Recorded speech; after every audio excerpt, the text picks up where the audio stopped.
Welcome to my madness, ladies and gentlemen. Today we're going to be taking a look at this Marvel Legends She-Hulk, obviously from the She-Hulk TV series on Disney+.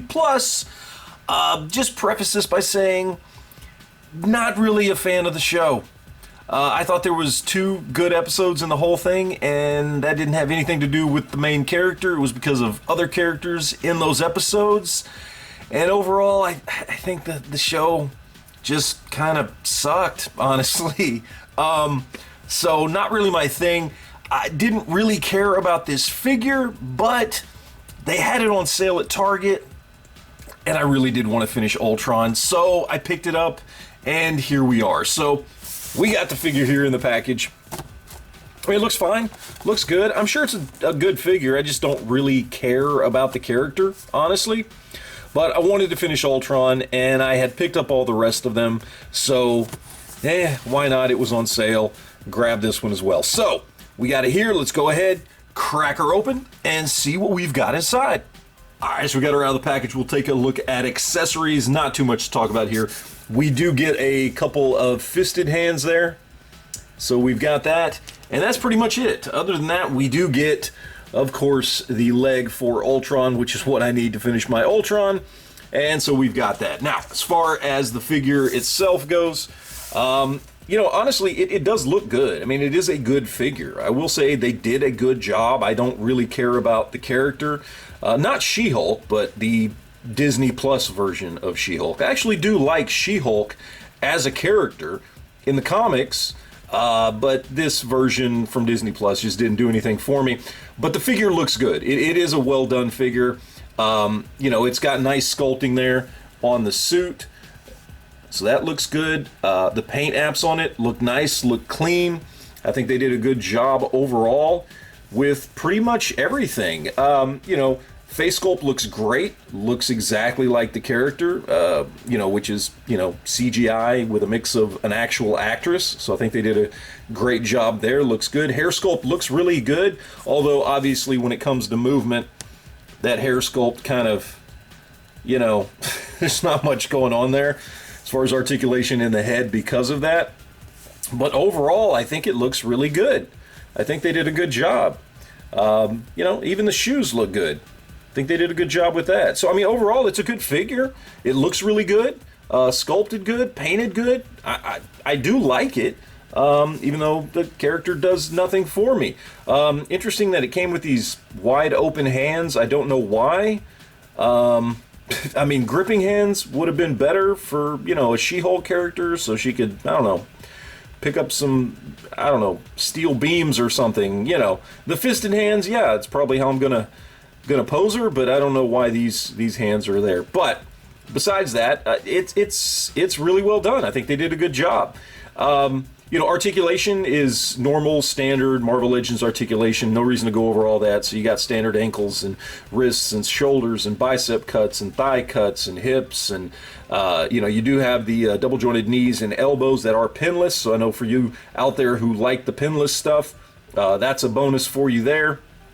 We do have that upper torso joint there that we get with all the female figures, which works as well as you would expect. So pretty standard stuff as far as the articulation goes. I do like the kind of green undertones there in the hair. I think they did a good job with that. I don't know how well that comes across on camera, but I think they did pretty good there. Overall, it's a good figure, as I've said several times already.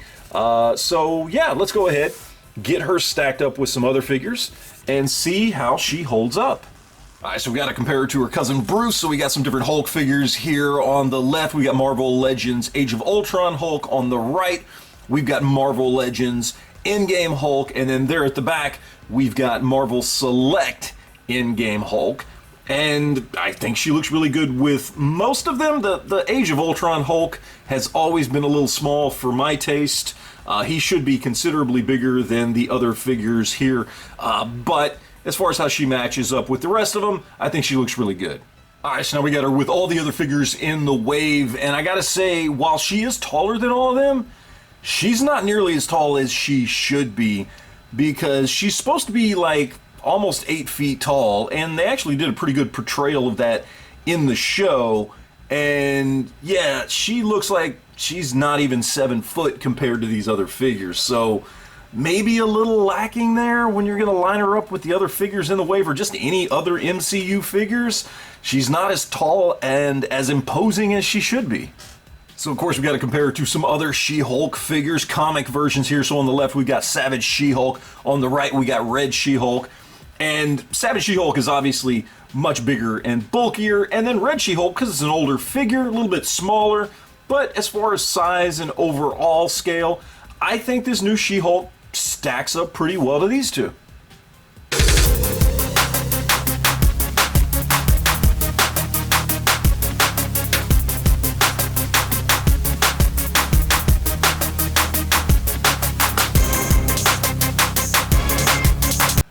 Alright, so let's talk about price here real quick, and there's two sides to this. One, retails 25 bucks.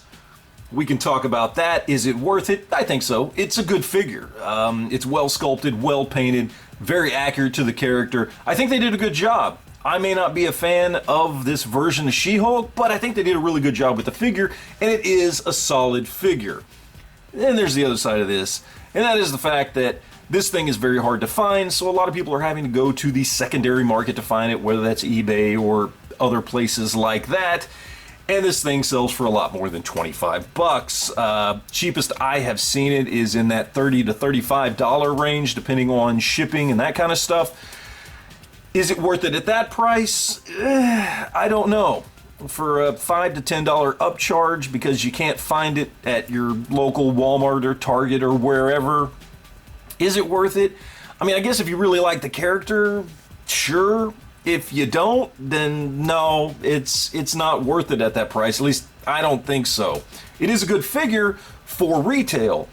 Other than that, I hope you really like this character if you're going to try and pay more for that, because while it's a good figure, it's not a great figure.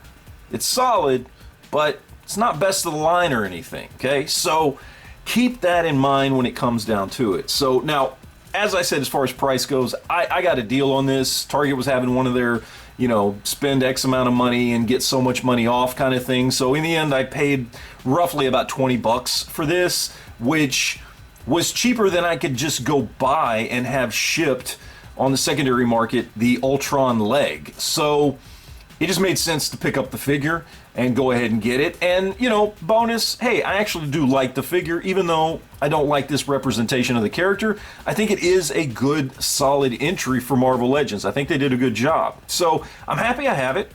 Very happy I get to finish my Ultron. And all in all, I'm not disappointed. I'm even a little pleasantly surprised because it is, as I said, a good figure. So that's pretty much it, guys. Would love to hear what you guys have to say about this. Do you have it? Do you want it? Do you care about it? What do you think of it if you do have it? Let me know in the comment section down below.